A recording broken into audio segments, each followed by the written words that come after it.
आप सब अब्दुल्ला हैं, मैं उबैदुल्ला हूं। अब्दुल्ला अल्लाह का बंदा, यह सबसे बड़ा टाइटल है किसी मुसलमान का, यह सबसे बड़ा मर्तबा है किसी मुसलमान का। अब्दुल्ला के माना है अल्लाह का बंदा, मगर उबैदुल्लाह में माना बदल जाता है। उबैदुल्लाह में एक या का इजाफा हो जाता है। और अहले इल्म यहाँ बैठे हैं, आपकी जानकारी के लिए बता दूं, ये तो पढ़ाते हैं ये बात। उबैदुल्लाह में जो या है वो याए तस्गीर है, जो सबसे छोटा होने का मफहूम पैदा करता है। अब्दुल्ला के माना अल्लाह का बंदा, उबैदुल्ला के माना अल्लाह का सबसे छोटा बंदा। तो अल्लाह का सबसे छोटा बंदा अल्लाह के बड़े बंदों से बात कर रहा है। सो हजरत गिरामी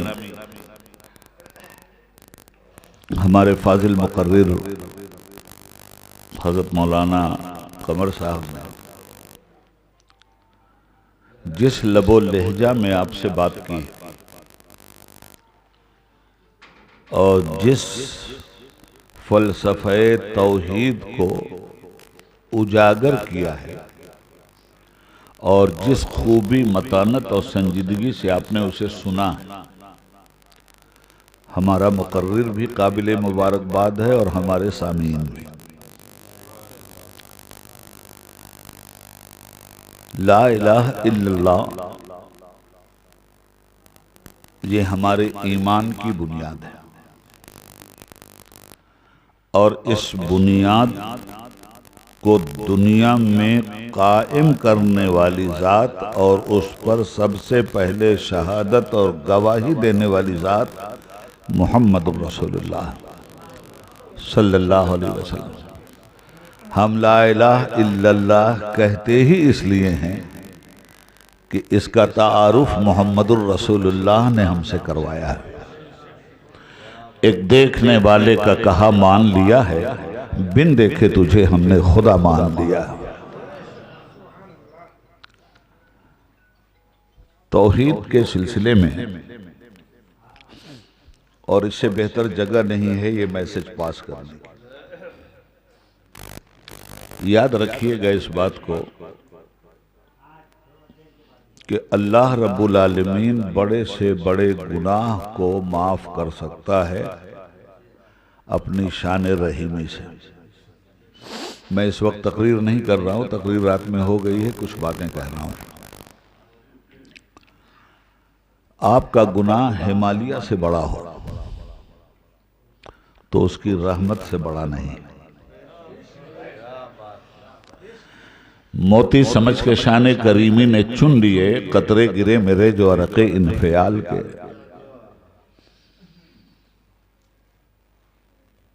शान रहमत तो ये है, और गुनाहगार जब तलब हिदायत के लिए उसका बाबे इजाबत खटखटाता है तो बंदा एक कदम उसकी तरफ बढ़ता है, वो 70 कदम बंदे की तरफ बढ़ जाता है। ऐसा मेहरबान है और ऐसा यकताए ज़माना और यकताए रोजगार है और ऐसा हमारा परवरदिगार है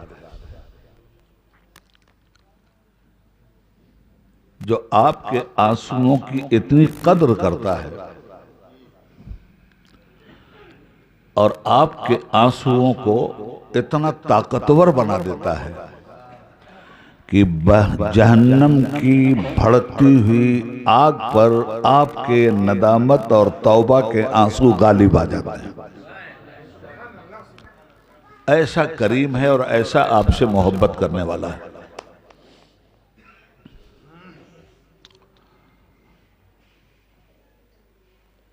आपको जब इस धरती पर खिलाफत का मुस्तहक बनाकर उसने इरादा किया ताजे करामत पहनाने का, तो फरिश्तों की अंजुमन में ऐलान कर दिया, वइज़ क़ाल रब्बुका लिल मलाइकति इन्नी जाइलुन फिल अर्दि खलीफा। फरिश्तों, मैं जमीन में अपना नाइब बनाने वाला हूं। आपने उलमाए किराम से सुना है कि फिर फरिश्तों ने इसका जवाब क्या दिया। अपने इल्म के मुताबिक फरिश्ते बोल उठे,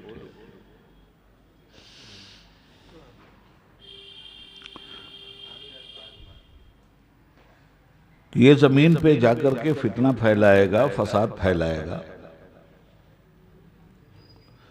कालू अतजअलु फीहा मन युफ़सिदु फीहा व यस्फिकु दिमा, खून की नदियां बहा देगा।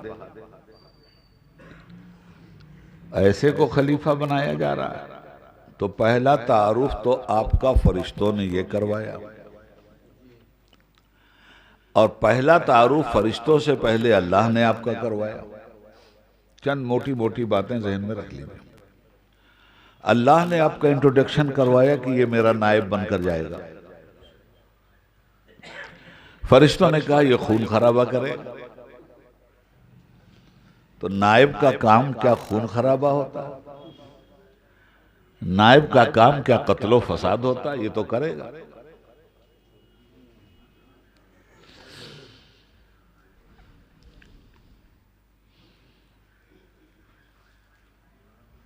अल्लाह ताला फरमाता है, फिर फरिश्तों ने अपनी एक बात भी कह दी कि एक तरफ इसको दे जिसके खमीर में खून खराबा, फितना फसाद और कत्ल गारतगरी है, और एक तरफ हमको दे नहनु नुसब्बिहु बिहम्दिका व नुक़द्दिसु लक, हम तो खून खराबा से पाक लोग, हम तो सिर्फ तेरी इबादत करने वाले लोग। कमी किस चीज की है?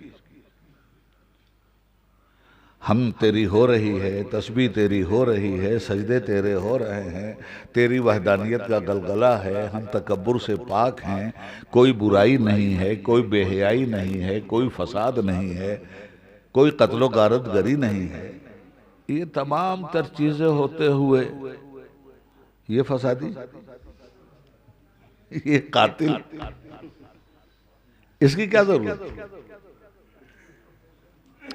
होता है? अपना उस्ताद से आदमी सवाल करता है, इसका यह मतलब नहीं कि वो गद्दारी कर रहा है, और इसका यह मतलब नहीं कि अपने उस्ताद के फैसले पर वो किसी तरह का तारुस कर रहा है या किसी तरह का इस तरह महसूस कर रहा है। नहीं, वो जानना चाहता है कि हमारी नजर में तो ये है। आखिर वो कौन सा राज पोशीदा है जो राज जब सामने आ जाएगा तो इनके कत्ल पे भी गालिब आ जाएगा, इनके फसाद पे भी गालिब आ जाएगा, इतने ही पे नहीं गालिब आ जाएगा, तकद्दुस में हम पे भी गालिब आ जाएगा। आखिर वो राज क्या है? इन्नी आलमु मा ला तालमून, जो मैं जानता हूं तुम नहीं जानता। बात हो गई। अब यहां दो तीन बातें समझिए। वो ये कि फरिश्तों ने अल्लाह की बारगाह में अपना तकवा, अपनी इबादत पेश की थी। हम लोगों का गुनाह और शर्र फसाद, रब कहता है इन्नी आलमो माला तालमून, जो मैं जानता हूं तुम नहीं जानते। फरिश्तों ने भी पढ़ा था हमें, इसलिए कि हमारा खमीर उन्हीं के हाथों से गूंथा गया, हमारी मिट्टी वही उठा के लाए। आग, हवा और पानी का इंतजाम भी उन्हीं के हाथ से करवाया गया। आबो गिले आदम में फरिश्तों के हाथ का बड़ा ताउन है, तो इल्म उनका बहुत बड़ा था। जमीन के जर्रात में हिस्सियात का क्या इल्म है, शहवात की कितनी जगह है, तकब्बुरात की कितनी जगह है, उन तमाम तर चीजों से फरिश्ते वाकिफ थे। इंसान के ज़मीर और इंसान के खमीर में जो निगेटिव पॉइंट थे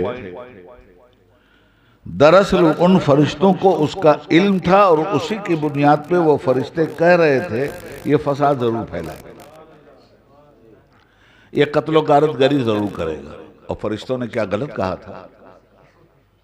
बुलडोजर नहीं चल रहा है, जुल्म नहीं हो रहा है, मॉब लिंचिंग नहीं हो रही है, जो फरिश्तों ने कहा था वो सब हो रहा है। तो गलत क्या कहा था? जरा सा बंद कर दीजिएगा आप लोग टेलीफोन। क्या कहा था, क्या गलत कहा था फरिश्तों ने?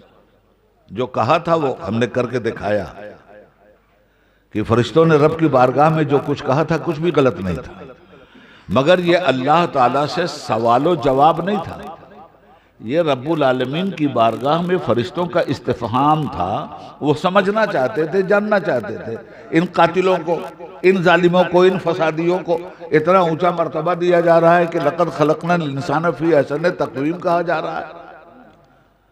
मगर इन्नी आलमो माला तालमून, फरिश्ते ये नहीं जानते थे कि जब इंसानियत के महवर से इंसान गिर जाएगा तो अल्लाह ने सिर्फ इतना ही नहीं कहा है कि लक़द खलक़नल इंसान फ़ी अहसन तक़वीम, आगे कहा है सुम्मा रददनाहु अस्फ़ला साफ़िलीन, अगर ये खिलाफत का ताज उतार के फेंकेगा तो हम भी इसको जिल्लत के गार में डाल देंगे।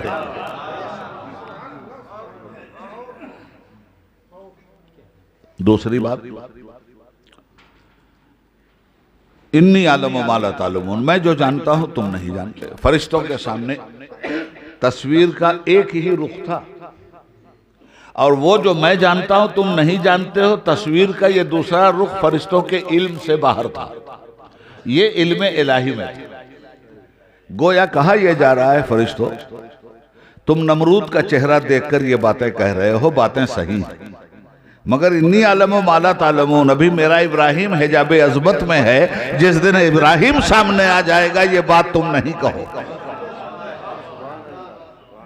फरिश्तों, तस्वीर का एक रुख तुम्हारे सामने है, वो फिरौन है, फिरौनियत है, जुल्म है, तकब्बुर है, मगर जिस दिन मेरा मूसा जाहिर हो जाएगा उस दिन तुम ये नहीं कहोगे।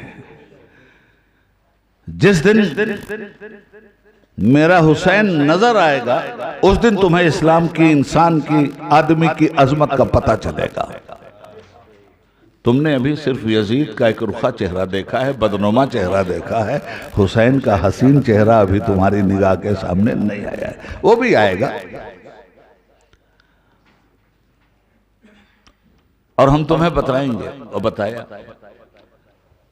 और उसी के मुकाबले में फौरन, चूंकि इस इस्तिफ़हाम का भी जवाब देना जरूरी था, ये मौलवी लोगों के यहाँ बातें नहीं मिलेंगी, ये सूफिया किराम के यहाँ बातें मिलेंगी, जो मौलवी प्लस सूफी भी। मौलवी सिर्फ अगर मौलवी है तो उसके बस की बात नहीं कि वो हक़ाइक़ के उजाले में आपको ले आए, वो गुमान के साथ ही ले चलेगा। यकीन की बातें तो कहेगा, मगर यकीन का चेहरा दिखाने से उसका इल्म माजूर है, मगर जब सूफी सामने आ जाएगा तो यकीन का चेहरा भी दिखा देगा। और सूफी जाहिल नहीं होता, जाहिल सूफी नहीं होता, जो जाहिल है वो कभी सूफी नहीं हो सकता, जो सूफी है वो कभी जाहिल नहीं हो सकता, ये भी ज़हन में रख लीजिए। और फिर इल्म की दो किस्में, एक इल्म का नाम है इल्म कसबी, दूसरे इल्म का नाम है इल्म वहबी। एक वो इल्म है जो मेहनत करके हासिल किया जाता है, एक वो इल्म है जो बिला मेहनत के खुदा दे देता है। तो जो औलिया किराम, जो सूफिया इज़ाम किसी दरसगाह के पढ़े हुए नहीं हैं, आप उससे ये सवाल कर सकते हैं कि, मगर उनको आप जाहिल नहीं कह सकते। ठीक है, किसी मदरसे में उन्होंने नहीं पढ़ा, मगर उनको अल्लाह खुद पढ़ा देता, अल्लाह खुद इल्हाम कर देता, अल्लाह उन्हें खुद इल्म दे देता। ऐसे सैकड़ों औलिया किराम हमारी निगाह के सामने। मुझे ये बताओ, पढ़े लिखे मौलाना रूम थे या पढ़े लिखे शम्स तबरेज़? एक ही मिसाल दे दूं, शम्स तबरेज़ ने पढ़ा था या मौलाना रूम ने पढ़ा? तो शम्स तबरेज़ मौलाना रूम के मुरीद हुए या मौलाना रूम शम्स तबरेज़ के मुरीद हुए? तो कह सकते हो कि एक आलिम जाहिल का मुरीद हो गया। मौलवी हरगिज न शुद मुल्लाए रूम, ता गुलामे शम्स तबरेजी न शुद। मौलाना रूम खुद कहते हैं, मौलवी हरगिज न शुद मुल्लाए रूम, तुम हरगिज इल्म वाले नहीं हो सकते, लाख मौलवी मौलवी चिल्लाया करो। ये मौलवी तुम हो, सिर्फ सनद याफ्ता हो। जब मार्फत वाले की निगाह पड़ेगी तो तालीम याफ्ता हो जाओ। और यहीं से उकदा खुला कि सनद याफ्ता होना और बात है, तालीम याफ्ता होना और बात है। ये काबिल गौर बात है।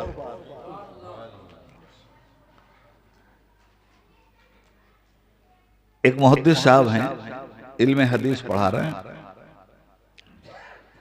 तलबा पढ़ रहे हैं, सनदें बयान कर रहे हैं, मतन बयान कर रहे हैं, पढ़ रहे हैं। वो एक दीवाना बिला पढ़ा लिखा आ गया उनकी दरसगाह में, और जो ही मौलवी साहब ने कहा काला काला रसूलुल्लाह सल्लल्लाहु अलैहि वसल्लम, हुजूर ने ये फरमाया, उसने कहा झूठ बोल रहा है तू, बंद कर किताब अपनी। वो वक्त का मुहद्दिस कहे बे जाहिल तुझे क्या मालूम, भाग यहाँ से, क्यों डिस्टर्ब कर रहे हैं। फिर उन्होंने उसी को पढ़ा, काल रसूलुल्लाह सल्लल्लाहु अलैहि वसल्लम, कहा झूठ झूठ बोल रहा है, कभी मेरे नबी ने ये नहीं फरमाया जो तू उनके नाम पे पढ़ रहा है। अब वो किताब वाले आदमी, दरसो तदरीस वाले आदमी, पढ़ने पढ़ाने वाले आदमी, ये उनकी निगाह में 0 सन्नाटा इल्म के एतबार से, और बार बार हदीस का इनकार कर रहा है। वो कह रहे हैं हदीस है, ये कह रहा है बिल्कुल नहीं, झूठ बोल रहे हो। अब मौलाना साहब को गुस्सा आया, इन्होंने कहा मैं तो पढ़ पढ़ा के बोल रहा हूं जाहिल, तेरे पास सनद क्या है? मेरे पास तो सनद है कि हदीस है, तेरे पास क्या सनद है कि हदीस नहीं है? कहा मेरी सनद देखना चाहता है? हाँ देखा, कहा ले देख।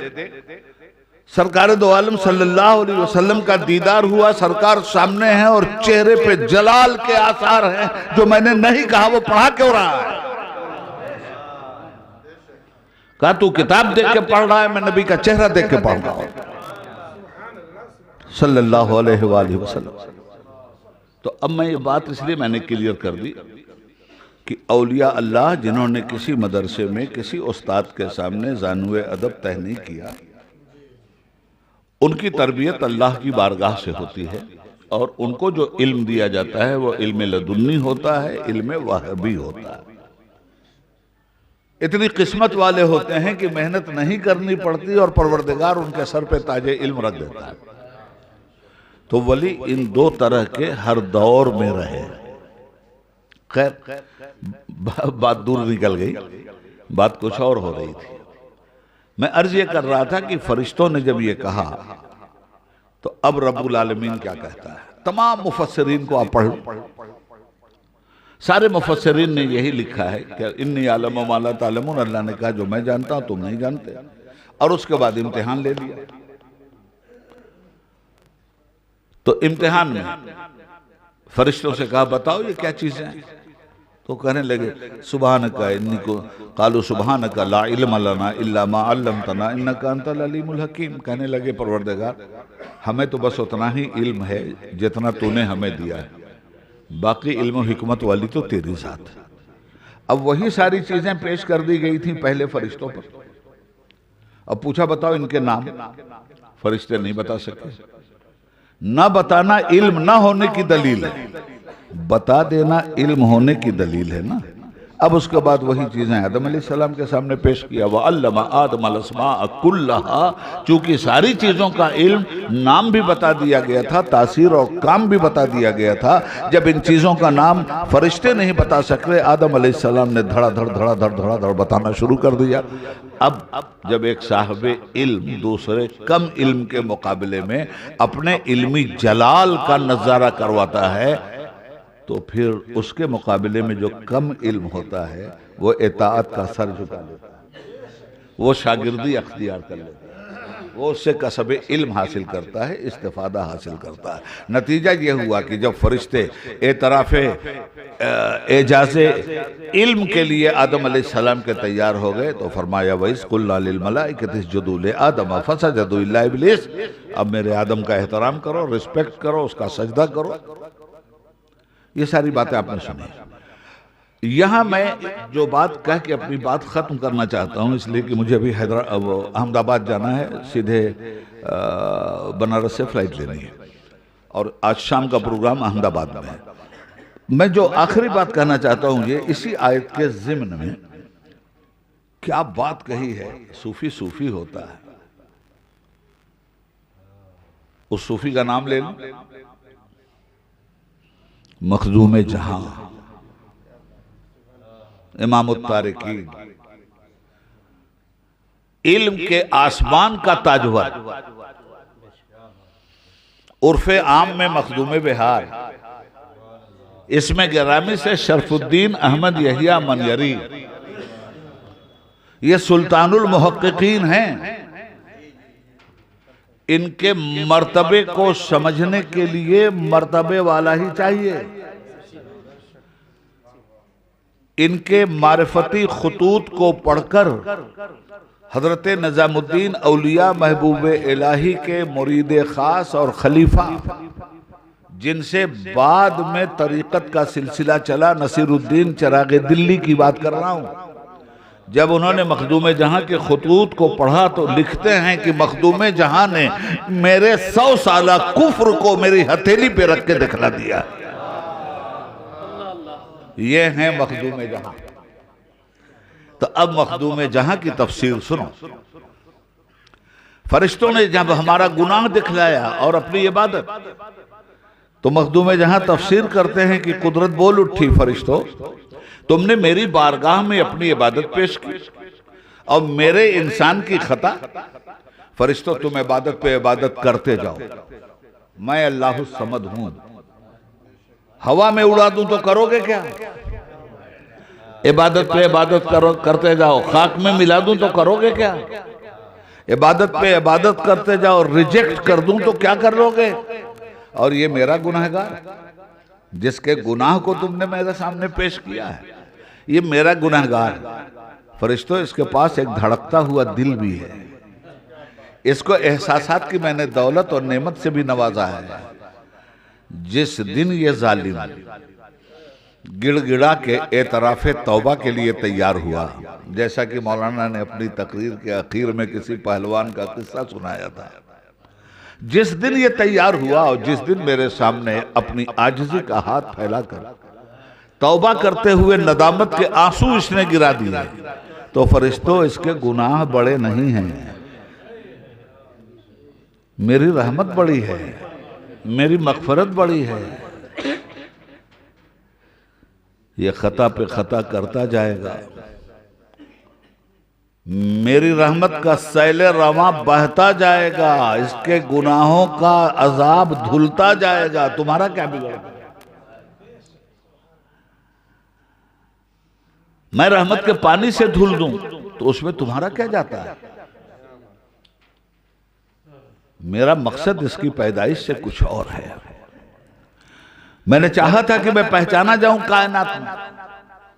तुम्हें न भूख लगती है, न प्यास लगती है, न सो सकते हो, तो मेरी पहचान का मुकम्मल जरिया तुम नहीं बन सकते। मेरी पहचान का जरिया वही बनेगा जिसे भूख लगती है, तब मुझे याद करेगा। वो प्यास लगती है, सोता है, जागता है, ये मेरी पहचान का जरिया है। कुल तो कंजम मख्फिया, मैं तो छुपा हुआ खजाना था कि पहचाना जाऊं तो अर्रहमान अल्लमल कुरान खलकल इंसान अल्लाहुल बयान, वही रहमान है जिसने इंसानियत की जान मोहम्मद सल्लल्लाहु अलैहि वसल्लम को पैदा करके मेरी तौहीद के इंट्रोडक्शन का जरिया बनाया।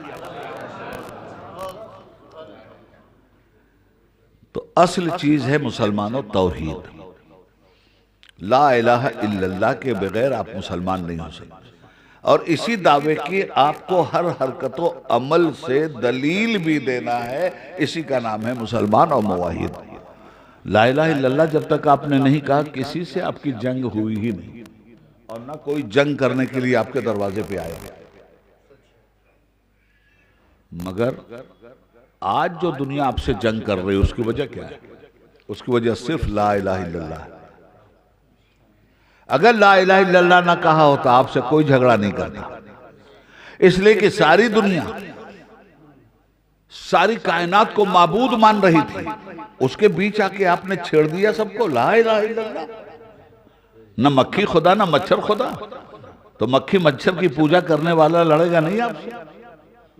उसी के बीच में जब चांद की परवरिश हो रही थी, सूरज की परस्तिश हो रही थी, आपने कह दिया ला इलाहा इल्लल्लाह। हम नहीं मानते इनको। इबादत के लायक सिर्फ अल्लाह है। चांद की चांदनी नहीं, सूरज की रोशनी नहीं, दरिया की रवानी नहीं, समंदर की तुगयानी और सोनामी नहीं, ला इलाहा इल्लल्लाह। अल्लाह के अलावा कोई लायक की इबादत नहीं। गंगा की लहरों को सामने सर झुका के सजदा करने वालों ने कहा यहां सजदा करो, तो आपने कहा ला इलाहा इल्लल्लाह। दरिया के पानी का इस्तेमाल जरूर करेंगे मगर सजदा के लिए नहीं करेंगे, वजू के लिए करेंगे। सजदा तो फिर ला इलाहा इल्लल्लाह।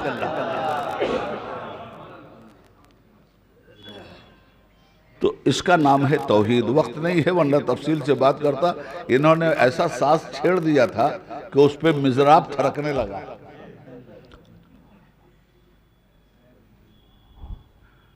अमल से ला इलाहा इल्लल्लाह की ताबीर पेश करनी चाहिए। ये जो अल्लाह अकबर की बात मौलाना कह रहे थे कि हर कदम पे, हर चीज पे अल्लाह अकबर अल्लाह अकबर अल्लाह अकबर, सच्ची बात। मगर कल वो अल्लाह अकबर का जब नारा लगा था और लगाने वालों ने लगाया था, तो दरिया ने कहा हम रास्ता दे रहे हैं, घोड़े लेके चले आओ। दुनिया हमेशा दरिया में जहाजों को तैरते हुए देखेगी, मगर ऐ ला इलाहा इल्लल्लाह वालों तुम्हारे घोड़े चढ़ेंगे। दस्त तो दस्त हैं दरिया भी न छोड़े हमने, बहरे जुल्मात में दौड़ा दिए घोड़े हमने। ये किसका असर था? ला इलाहा इल्लल्लाह। आपकी जंग शुरू हो गई, या तो मैदान जंग में उतरिए मत, या मैदान जंग में उतरे हैं तो जम के मुकाबला कीजिए। जीत जाइएगा गाजी होंगे, गर्दन कट जाएगी, ला इलाहा इल्लल्लाह पर कोई असर नहीं आने वाला, शहीद हिजाजी होंगे। मगर आपने जो ही ला इलाहा इल्लल्लाह कहा, आप मैदान जंग में आ गए। सब तुमसे जंग करेंगे, तीन खुदा को मानने वाला तुमसे जंग करेगा, इसलिए कि तुम एक खुदा को मानते हो। 360 और 420 माबूदा ने बातिल को मानने वाले तुमसे जंग करेंगे, इसलिए कि तुम एक खुदा को मानने का दावा करते हो। जब सबके खुदाओं को तुमने रिजेक्ट कर दिया तो वो जंग क्यों नहीं तुमसे करेंगे? ये क्यों तुम भूल गए? और फिर ये कि उन तमामी खुदाओं में, बातिल खुदाओं में एक वतन भी है, उन बातिल खुदाओं में एक बुरी ख्वाहिश भी है, नफ्स भी है, शहवात भी है। उन बातिल खुदाओं में तकब्बुरात भी है। तो सिर्फ बुतों के सामने सजदा नहीं करेंगे इसलिए कि ला इलाहा इल्लल्लाह कहा है, तो जुल्म के सामने क्यों सजदा करेंगे? तकब्बुर के सामने क्यों सजदा करेंगे? झूठ के सामने क्यों सजदा करेंगे? नाइंसाफी के सामने क्यों सजदा करेंगे? बेईमानी के सामने क्यों सजदा करेंगे? ये सब उस वक्त तक नहीं मानेंगे जर्रा जर्रा आपसे खिराज सजदा वसूलने के लिए बेताब है। और इन तमाम के मुकाबले में एक ही ज़र्बे ला इलाहा है जो इन तमाम को तोड़ने के लिए आप मैदान अमल में लेके उतरे हैं, ला इलाहा इल्लल्लाह। और ताकत इतनी बड़ी दे दी गई जिसका नाम है मोहम्मदुर रसूलुल्लाह।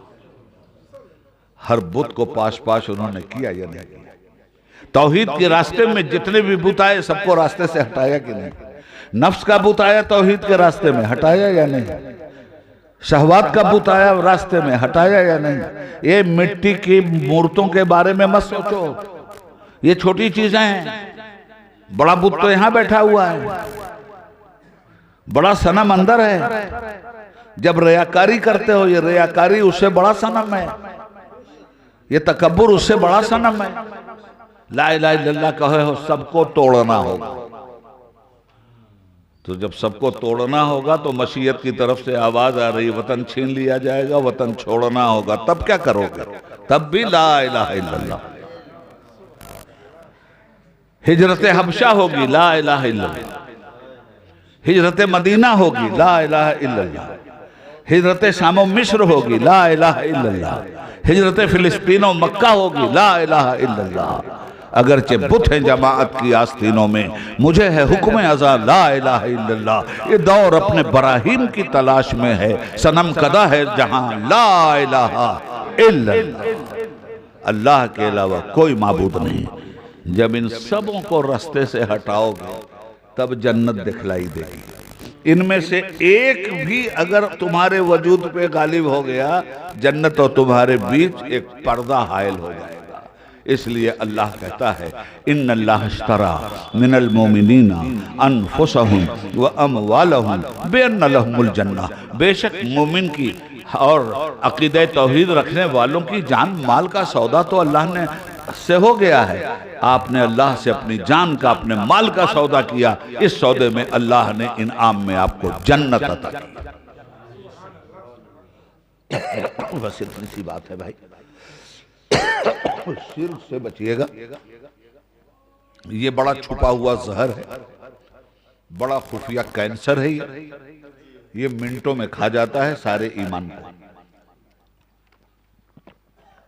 इस कैंसर को हटाने के लिए रसूल पाक ने मैदान बद्र पकड़ा है, तब ये कैंसर हटा है।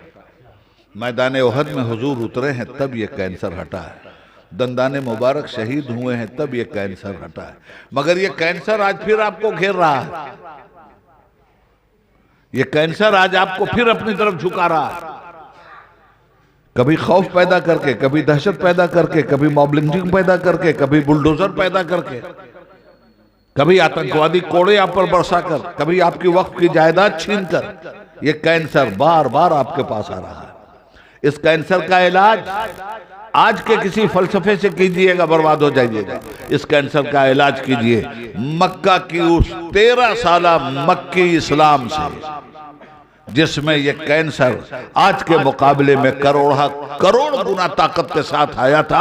और आपने अरबहा अरब गुना सब्र की चट्टान पे खड़े होकर अपनी बर्बादी भी देखी थी, मगर आप बर्बाद हुए। आप जमीन के अंदर वो बीज बनकर दफन हो गए, जो बीज आज तारीख के एतबार से तो बयान किया जा रहा है, निगाह के सामने नहीं आ रहा है, मगर उस बीज का, उस शजर का, उस पेड़ का ये फल आज दिखलाई दे रहा है, मुसलमान की शक्ल में दिखलाई दे रहा है। तो कुचल डालिए इस नफ्स को। और हुजूर ने फरमाया खुले हुए कुफ्र से जंग करने के मुकाबले में जब वापस आते थे और तलवारें साहबा खोलते थे मैदान जिहाद से आके घर पे, तो सरकार फरमाते थे तुम जिहाद असगर से जिहाद अकबर के मैदान में आ गए। यानी जंग अभी भी जारी है। वो छोटी जंग थी जो तलवार की थी। नफ्स को मारना ये बड़ी जंग है, जिसके बारे में नबी करीम सल्लल्लाहु अलैहि वसल्लम ने फरमाया ये जिहाद अकबर है।